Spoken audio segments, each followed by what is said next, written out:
El Evangelio de mañana nos habla de las bodas de Caná. Y este es el pasillo que ven las novias cuando entran en San Juan del Hospital, normalmente vacío porque toda la gente le espera dentro de la iglesia. Las bodas de Caná nos invita a ver las cosas en profundidad, no quedarnos en la superficie. Podemos estar como invitados o por el contrario como nuestra Madre Santa María, que está ahí atenta, servicial, pronta a intuir los mínimos detalles para prestar siempre su ayuda.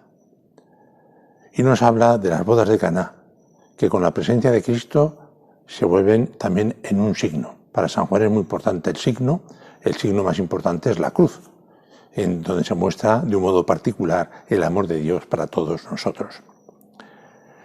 En el matrimonio cristiano estamos llamados también a mostrar esa grandeza y esa hermosura de Dios. A veces nos quejamos de que hay pocos matrimonios por la Iglesia y en vez de quejarnos lo que tendríamos que hacer es mostrar la grandeza, la hermosura del matrimonio cristiano. ¿Cómo? Haced lo que os diga. Es decir, empeñándonos en vivir de acuerdo con la ley de la caridad, que es la que dice el apóstol Pablo, la que borra todos los pecados. Es decir, nos quitará de nosotros los pecados la caridad. Que hay dificultades, que hay obstáculos, indudablemente los hay. Pero no te olvides, si hay caridad, acabará resolviéndose todo.